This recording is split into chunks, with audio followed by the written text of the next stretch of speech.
귀한 찬양 감사드리며 하나님께 영광의 박수를 드리도록 하겠습니다. 어젯밤에 정말 이 땅을 가를 것 같은 천둥 소리와 하늘을 찢어놓을 것 같은 번개 소리가 들리고 비가 이렇게 세차게 참 쏟아졌습니다. 우리 성도님들 오늘 잘 주무시고 오늘 예배에 나올 수 있음을 감사합니다. 진주에 둔티산이라고 주둔지가 있는 병명이 있던 곳이 이렇게 진주지 않습니까? 둔티산을 한번 올라볼 일이 있었는데, 좌로는 백운산에 또 지리산에, 위로 황매산에, 또 고성 쪽으로는 와룡산, 이 진주가 진짜 산으로 둘러싸여 있다는 것이 느껴졌어요. 그래서 이 소리나 빛이 이 속에 그대로 막 투영될 때, 던져질 때 얼마나 시끄러울까, 그런 생각을 했는데요. 이 산지 가운데, 이 땅 가운데 우리 주약교회를 세우시고 또 하나님의 복음을 오늘날까지 예배가 그치지 않고 복음을 전할 수 있음에 감사드립니다. 우리가 혹시 길을 잃어보신 경험이 있으신가요?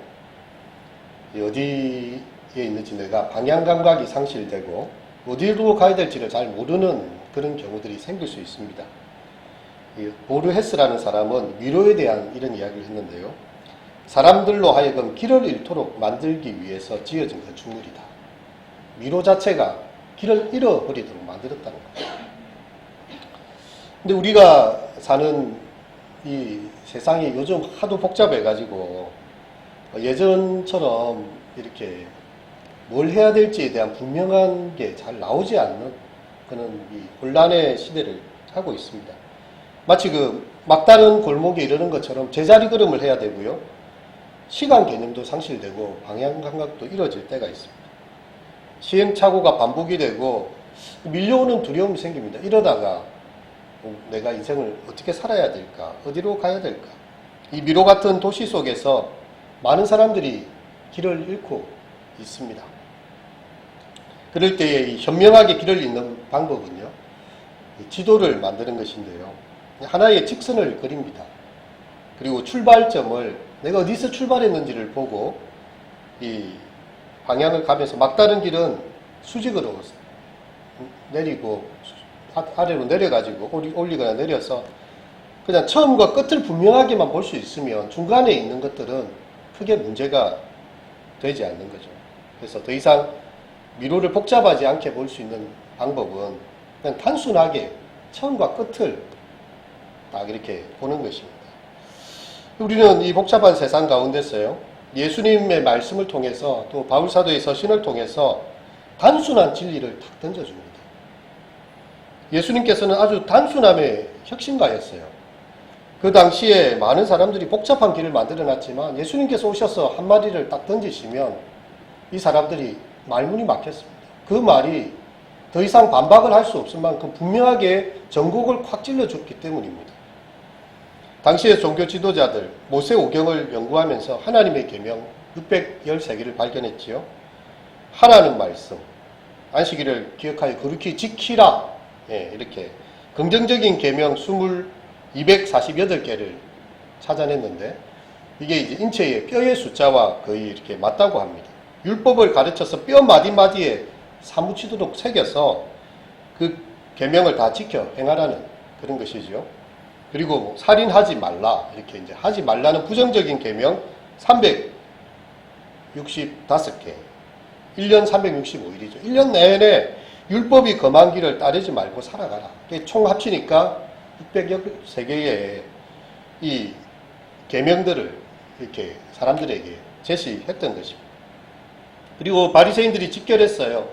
예수님께 와가지고 곤란한 질문을 드립니다. 아주 이 예수님에게 이렇게 어려운 질문을 할 수 있는 영리한 율법사 한 명을 곤란했지요. 그때 율법사가 예수님께 가서 질문을 합니다. 이 수많은 계명들 중에 성경에 나오는 모세오경의 이 토라의 이 많은 말씀들 중에 가장 큰 계명이 무엇입니까? 그들의 의도는 확실합니다. 뭘 하나를 말씀하시면 다른 계명으로 말꼬리를 잡아서 예수님을 공경에 떨어뜨리기 위한 계산된 그런 것이었습니다. 예수님께서는 마태복음 22장에 이야기하십니다. 내 마음을 다하고 목숨을 다하고 뜻을 다하여 주 너희 하나님을 사랑하라 하였으니 이것이 크고 첫째 되는 계명이요 둘째도 그와 같으니 내 이웃을 너 자신같이 사랑하라 하셨으니 이 두 계명이 온 율법과 선지자의 강령이니라. 이 두 가지만 알고 있고 그 말씀을 따라서 하고 있으면 다른 격가지들은 크게 신경 쓰지 않아도 되는 것입니다. 온 마음을 다해서 하나님을 사랑하는가, 내 몸처럼 이웃을 사랑하는가, 이 두 가지 질문 앞에서 우리가 서게 된다면요, 그렇게 성경의 내용이나 이 세상에 살아가는 삶이 복잡하지 않다는 것입니다. 우리가 장례식을 가면 그런 걸 단순하게 느끼지 않습니까? 이 사람이 살았던 삶은요, 그 사람을 추모하고 기억하는 이 사람들의 표정과 그들의 이 조의에서 표현이 되어집니다. 이 사람이 과연 하나님을 사랑하면서 이웃을 자기 몸처럼 사랑했던 사람인지, 아마 그렇다면 그에게는 모르는 사람도 그 사람의 이야기를 듣는다면서 조의를 표할 것입니다.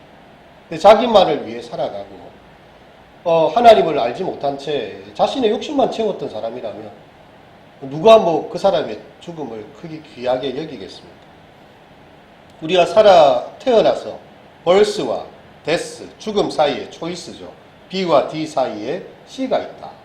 이게 유명한 철학자의 말인데, 우리가 어떤 선택을 하는가, 이것이 바로 우리 인생의 중요한 포인트가 되는 것입니다. 오늘 말씀에서도 바울도 믿음의 아들 디모데에게 단순하지만 분명한 이야기를 하고 있습니다. 너는 진리의 말씀을 옳게 분별하며 부끄러울 것이 없는 일꾼으로 인정된 자로 자신을 하나님 앞에 드리기를 힘쓰라.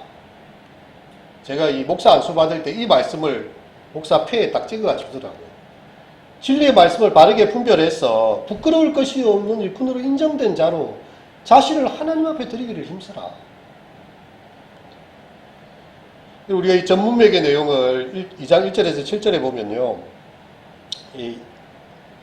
그리스도 예수 안에서 은혜 가운데 강하여지고서 믿음의 어떤 삶을 살아야 될지가 간단하게 소개가 됐어요. 자기를 부른 병사로 부른 자를 기쁘게 하기 위해서 예수의 좋은 병사로 나와 함께 고난을 받으라. 그리스도인은 병사가 되어야 된다는 거죠. 자기를 부르신 이를 기쁘게 하기 위해서 자기 생활에 얽매이지 말아야 한다. 우선순위를 자기를 부르신 자 앞에 두어야 된다는 것입니다. 그리고 경기하는 자가 법대로 경기하지 않으면, 올림픽 많이 보지 않습니까? 법대로 경기 안 하고 약간 반칙을 쓰든지 이상하게 하면 콕콕 집어서 메달을 박탈시킵니다. 법대로 경기해야 그 경기에 승리자의 관을 얻게 되는 것이죠. 수고하는 농부가 곡식을 먼저 받는 것이 합당하다. 이 세 가지의 비유를 통해서 이 가치 있는 길에는 결코 쉬운 것이 없음을 밝혀주고 있습니다. 이제 오늘 본문에서는요, 이것을 말하기 위해서 그리스도께서 어떻게 체험하셨는지가 8절에 나오고, 9절과 10절에서는 한 사도로서 자기가 어떤 체험을 해왔는지가 나오고요, 11절과 13절은 모든 그리스도인들이 체험해야 될 것에 대해서 이렇게 이야기를 하고 있습니다. 내가 전한 복음대로 다윗의 씨로 죽은 자 가운데서 다시 살아나신 예수 그리스도를 기억하라. 그리고 이 말 속에 복음의 핵심이 압축되어져 있는데, 다윗의 씨로 나셨다라는 것은요, 예수 그리스도의 족보와 그분의 인성을 이야기합니다. 그분이 사람이 되어서 우리 가운데 오신, 인간의 혈통을 따라 오신 다윗의 자손이라는 것이고요, 그가 죽었다가 다시 사셨다는 것은 그분의 신성을 이야기하는 것이죠.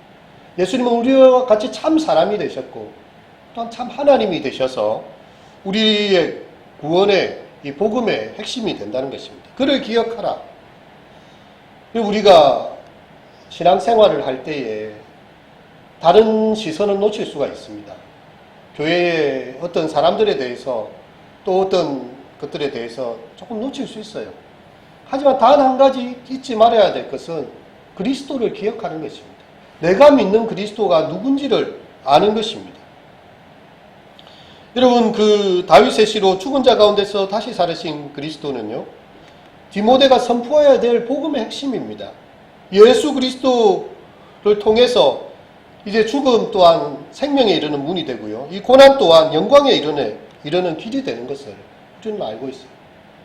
구름같이 흔한 예수의 증인들이 있으니 모든 을매기 쉬운 것과 무거운 짐을 벗어내고 믿음의 주요 또 온전케 하시는 이인 예수를 생각하라. 예수를 바라보라. 이 디모데서 기자도 그렇게 이야기하고 있어요. 이 디모데에게 이야기합니다. 너가 너의 사역 가운데 고통과 굴욕과 고난의 시간들 또한 죽음을 회피하고자 하는 유혹을 받게 될 때에도 예수 그리스도를 생각하라. 그가 그 영광에 들어가기 위하여서 십자가의 그 고난도 오래 참으심으로 잘 견뎌내셨다는 거죠. 그리고 이제 바울 자신의 이야기를 하고 있습니다. 내가 이 복음 때문에 죄인과 같이 매이는 데까지 고난을 받았으나 하나님의 말씀은 매이지 아니하니라. 그러므로 내가 택함 받은 자들을 위하여 모든 것을 참으면 그들도 그리스도 예수 안에 있는 구원을 영원한 영광과 함께 받게 하려 합니다. 지금 바울이 고난을 받고 있는 중입니다. 그는 로마의 시민권을 가진 사람이고 누군가를 해야 무죄함이 없었어요. 하지만 범죄자로 취급이 되어서 쇠사슬에 매이는 고통스러운 굴욕을 감내내고 있습니다. 하지만 그가 비록 쇠사슬에 내 몸이 매여 있다 할지라도 하나님의 말씀은 매이지 아니하니라. 그리고 내가 이렇게 참음으로써 말미암아 너희도 또한 그 구원의 영광을 함께 얻게 하려는 것이다. 요한 크리소스톰은 이 말씀을 주의하면서 이렇게 이야기를 했습니다. 하늘을 지나가는 구름이 때때로 우리를 어둠으로 덮는다. 그러나 바울 사도의 마음에는 폭풍우 같은 것이 스쳐 지나가지 않았다. 아니 더 정확하게 말하면 폭풍우가 그를 덮쳤다. 그것도 아주 많이, 자주. 하지만 그의 날은 어두워지지 않았다. 오히려 유혹과 어둠 속에서도 환히 빛이 났다. 그는 사슬에 묶여서도 지치지 않고 하나님의 말씀은 감옥에 갇히지 않았다. 이처럼 그의 혀를 통해서 말씀께서 계속 말씀의 광선을 뿜어내셨다. 바울이 죄인의 신분이 되고 사슬에 몸이 매였지만 말씀은 매이지 않았다는 거예요. 하나님의 말씀은 매이지 아니하였다. 이런 바울이 이 고난 가운데서도 매이지 않는 빛나는 광선과 같은 그 검과 같은 하나님의 말씀을 이야기해 주고 있습니다. 그리고 그리스도인들 또한 이 공통적인 체험을 갖게 되는데요. 미쁘다 이 말이요. 믿을 만한 이 말이라는 거죠. 우리가 주와 함께 죽었으면 또한 함께 살 것이요. 참으면 또한 함께 왕노릇할 것이요. 우리가 주를 부인하면 주도 우리를 부인하실 것이라. 우리는 믿음이 없을지라도 주는 항상 믿으시니 자신을 부인할 수 없으시니라. 여러분 이것은 그 당시에 초대교회에서 불렸던 어떤 찬송가의 단편을 인용하고 있습니다. 주와 함께 죽으면 우리가 주와 함께 살고 우리가 참으면 또한 함께 왕노릇하고 우리가 주를 부인하면 주님도 우리를 부인하실 것이고 우리는 믿음이 없을지라도 주는 항상 믿으시다. 이게 찬송가의 구절이었습니다. 이런 그리스도인의 삶은 어떻게 보면 주님과 함께 죽는 것으로 표현이 되고 있고요. 또한 참는 생활로 묘사되고 있어요. 우리가 오늘날 같은 시대에 자기 부인 또한 자신을 이렇게 희생하는 것 이런 것은 미덕이 별로 되지 못합니다. 이 사람들의 가치는 어떻게 하면 자기를 성취할 것인가 관심이 많아요. 이 메슬로의 인간의 욕구의 단계를 보면 맨 처음에는 이렇게 기본적인 생존의 욕구가 필요하죠. 잠을 자야 되고 먹을 것이 있어야 되고 그다음 사람들로부터 인정의 욕구가 필요합니다. 안정성의 욕구도 있어요. 제일 마지막이 자기 성취예요. 그래서 사람들이 어떻게 하면 자신을 더 많이 확장하고 드러낼 수 있을까를 이 시대의 정신은 말하고 있습니다.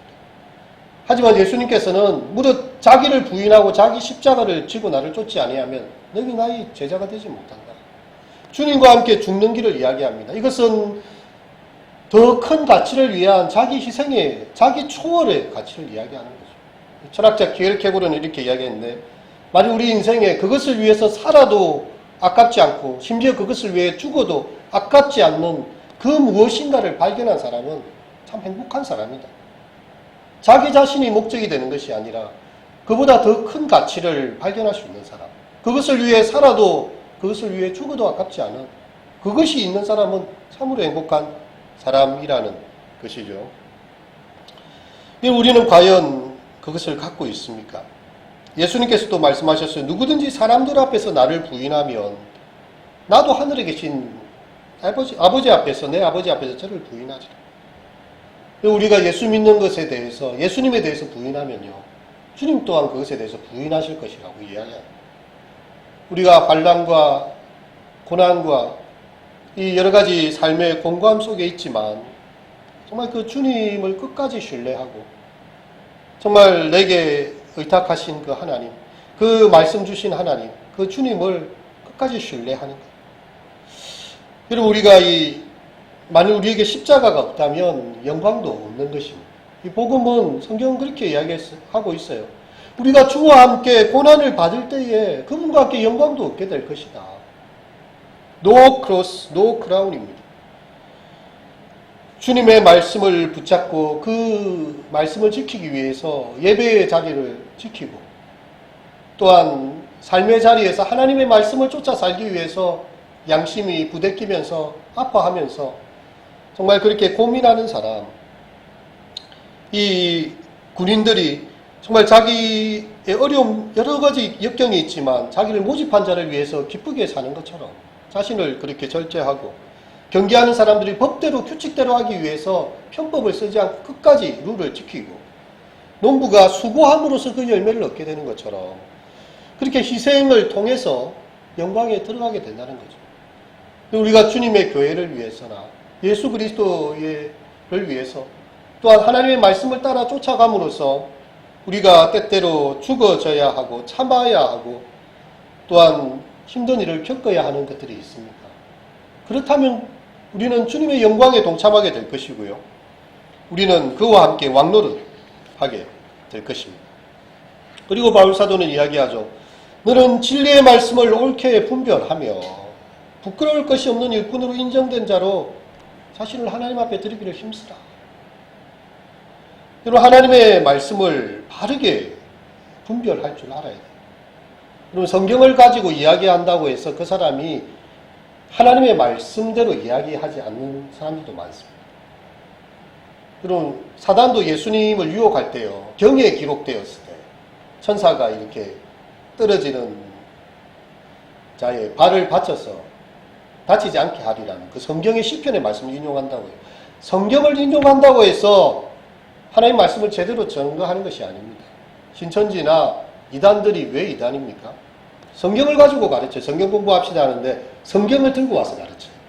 근데 성경이 말하고자 하는 핵심적인 메시지를 비껴갑니다. 성경을 인용할 뿐입니다.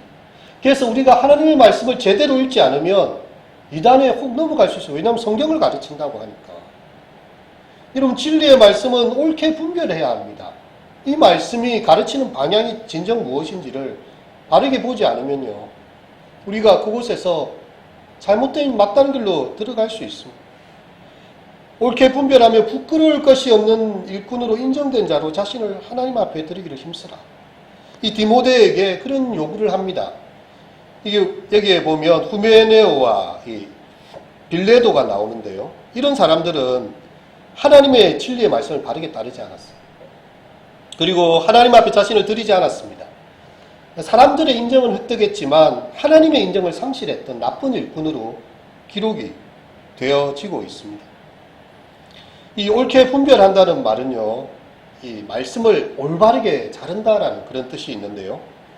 이 여행자가 그 목적지를 똑바로 갈 수 있도록 도로를 이렇게 뚫어주거나 막힌 산을 직선으로 관통해서 이렇게 놓는 것처럼 말씀으로 이렇게 길을 탁 놓아주는 것을 말합니다. 우리가 지금 시편 119편의 말씀을 계속 수요 예배 때 강의하고 있는데요. 주의 말씀은 내 발의 등이요 내 길의 빛이니이다. 그렇게 해서 이 하나님의 말씀의 바른 길을 제시하고 그 길을 똑바로 따라가기를 원하는 거죠. 진리의 말씀은 바울이 디모데에게 부탁한 것이고요. 이 디모데는 충성된 사람들에게 부탁합니다. 아시아에 있는 사람들이 모두 나를 버리는 것과 이 바울이 그것 때문에 마음이 아팠어요. 바울이 감옥에 갇히니까 바울의 말조차 버리게 됩니다. 그가 전해준 복음조차도 던져버립니다. 하지만 그 가운데도 오네시무로의 집이 있었어요. 이 사람들은 바울을 돌아보고 찾아보고 가까이 와서 그를 살피면서 복음 가운데 있었던 것이죠. 그런 충성된 사람들이 있다는 것이죠. 그 사람들에게 부탁을 하여라. 그리고 그것들이 또한 다른 사람들을 가르칠 수 있으리라. 이것이 초대교회가 그 로마의 박해 속에서도 그 교회가 유지되어 올 수 있었던 힘입니다. 수많은 사람들을 모아놓고 무리로 가르쳤던 것이 아니라 한 사람 한 사람을 말씀을 부탁하고 그들이 또 충성된 사람들에게 부탁하고 그들이 또 다른 사람들을 가르쳐서 그 말씀의 길을 옳게 분별하여서 그 길을 오게 한 것입니다. 여러분, 진리에 관해서 이 그릇된 자들이 이렇게 나오고 있지요. 아까 말했듯이 후메네오와 빌레도 같은 사람들인데 이것은 궁수가 활을 팍 쐈을 때 이 관역을 비껴나가서 이 10점 10에 맞춰야 되는데 관역 밖에 이렇게 화살이 확 떨어지거나 미치지 못하는 그런 상황을 이야기하고 있는 것입니다. 그래서 이 진리에 대해서 그릇된 사람들은요, 이런 잘못된 곳으로 방향을 쏘고 있다는 것이죠. 그가 목적을 맞추지 못하면 광대들의 시선이 다른 곳으로 가게 됩니다. 아시아에서 심각한 오류를 가지고 말씀을 그릇되게 가르치는 사람들이 횡행했어요. 그들은 예수 그리스도가 죽은 자 가운데서 다시 살으신 예수 그리스도의 복음을 전하지 않았습니다. 부활이 이미 지나갔다고 이야기합니다. 오늘 본문에 나오지 않습니까? 진리에 관하여는 그들이 그릇되었도다. 부활이 이미 지나갔다 하므로 어떤 사람들의 믿음을 무너뜨리는 이 영지주의자들이죠. 그들은 육체를 경히 여겼습니다. 그리고 영혼만 고귀하게 여겼고요. 이 영혼의 감옥이 육체라고 생각했어요. 그래서 영혼이 다시 돌아와서 육체가 부활한다? 이거 인정하지 않았습니다. 육은 없어지고 영혼만이 그렇게 부활한다고 믿는, 어떻게 보면 참 그 말도 옳을 듯이 보입니다. 하지만 성경의 이야기가 아니에요. 예수님께서도 육체로 부활하신 것이지 몸으로 부활하신 것이지 영혼만 부활하신 그런 분이 아닙니다. 근데 이건 헬라적인 사고에 의해서 플라톤적인 그런 이 이데아와 이 우리의 현실을 가상으로 보는 그 사고들이 이 교회 안에 들어왔던 것이죠. 영혼의 부활은 인정하는데 몸의 부활을 인정하지 않는 사람이죠. 그러니까 그들이 자신이 몸으로 있는 동안에 이 성경은 말씀이 육신이 되어 우리 가운데 거하셨거든요. 예수님께서 우리의 육신을 구원하시고 육신 가운데 행하시는 하나님의 크신 일들을 보여주고 있는데요. 이것을 가르치지 않는, 부활이 이미 지나가 버렸다, 그렇게 말하는 이단들이 있었습니다. 악한 일꾼과 거짓된 교사들에 대해서 피하여 가라. 16절에 보면 망령되고 헛된 말을 버리라. 그들은 경건치 아니하며 점점 나아가니 그들의 말은 악성 종양이 퍼져나간 것 같은데 그 중에 후메네오와 빌레도가 있는, 이 경건치 아니한 사람들이 가르치는 잘못된 가르침으로 인해서 악성 종양이 퍼져나간 것 같아요. 한글 개역에 보면 독한 창질에 썩어진 것 같다. 이 작은 이 종기가 나서 몸을 다 이렇게 욕창이 생기게 하는 것처럼 그렇게 만들어지는 것, 공동체 전체를 파괴시키는 것처럼 그들의 잘못된 가르침이 있다는 거예요.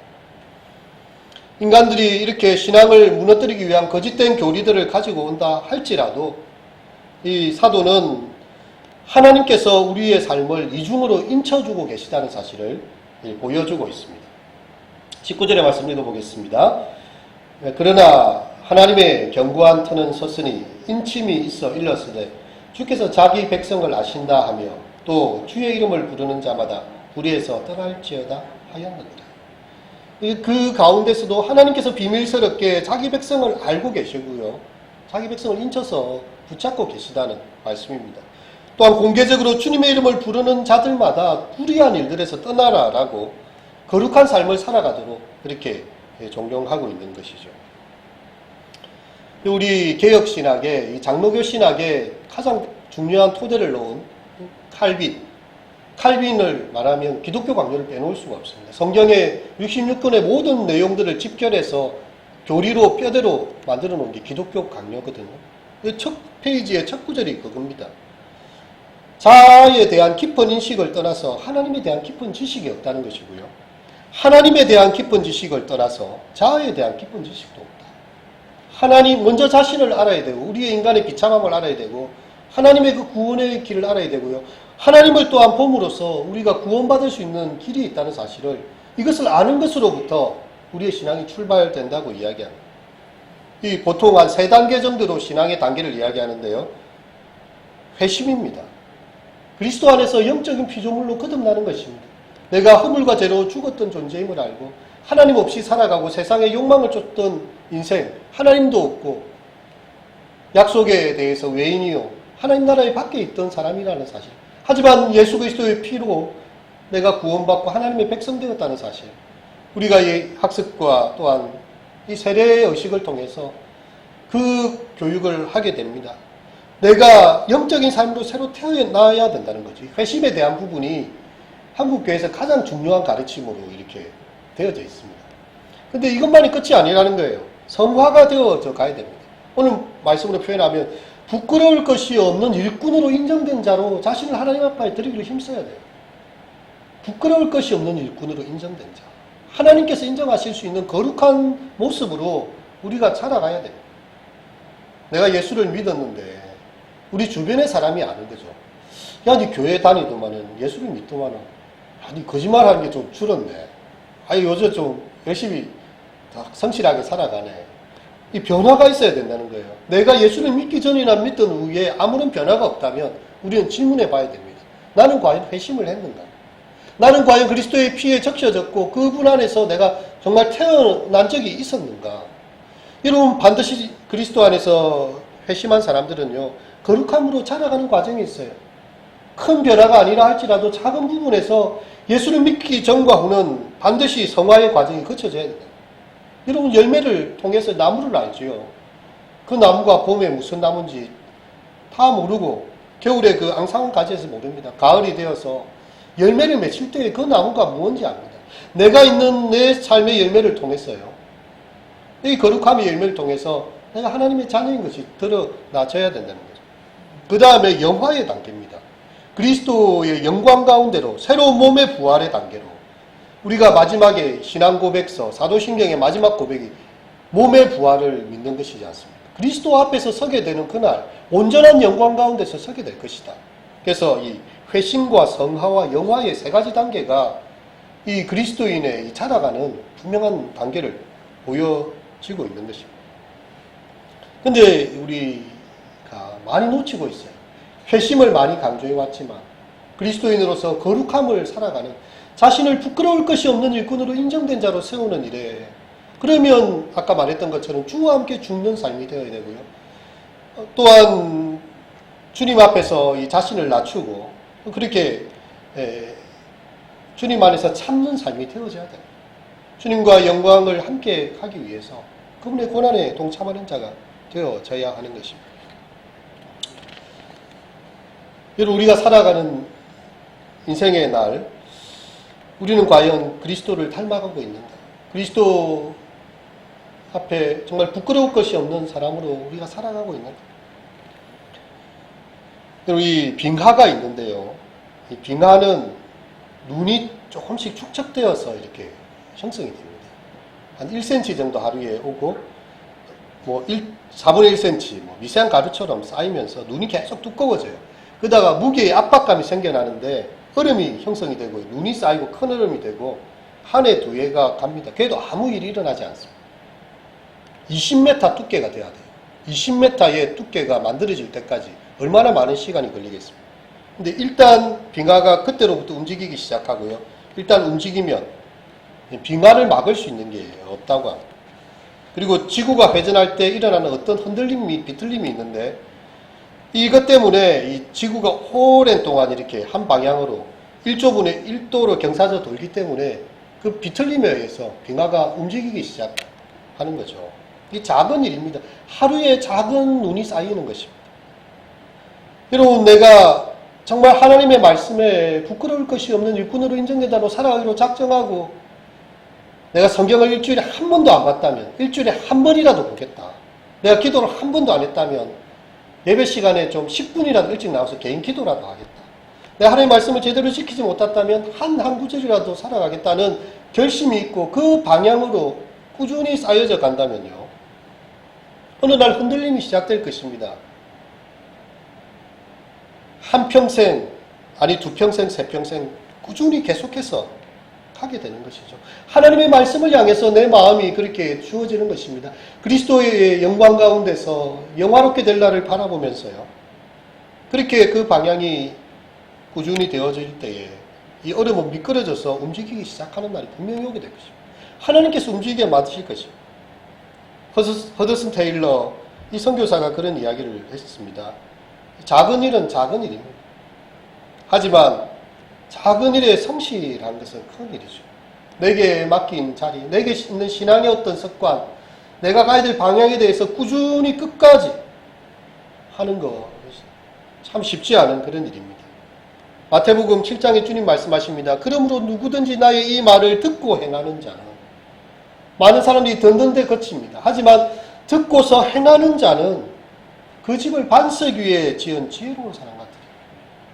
우리가 하나님의 말씀을 듣는데 그치지 마시고요. 그 말씀을 행하기에 힘쓰십시오. 오늘 말씀 디모데후서 2장 15절의 말씀처럼 너는 진리의 말씀을 옳게 분별하며 부끄러울 것이 없는 일꾼으로 인정된 자로 자신을 하나님 앞에 드리기를 힘쓰시는 우리 모두가 되시기를 축원드립니다. 말씀을 생각하시면서 잠시 묵상으로 기도하도록 하겠습니다.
하나님, 참으로 우리가 망령되고 헛된 말들, 미로처럼 복잡해진 세상 속에서 어디로 가야 될지 알지 못할 때 하나님의 말씀을 옳게 분별하고 부끄러울 것이 없는 일꾼으로 인정된 자로 자신을 하나님 앞에 드리기를 힘쓰라는 오늘 이 바울서 신의 말씀을 듣게 됩니다.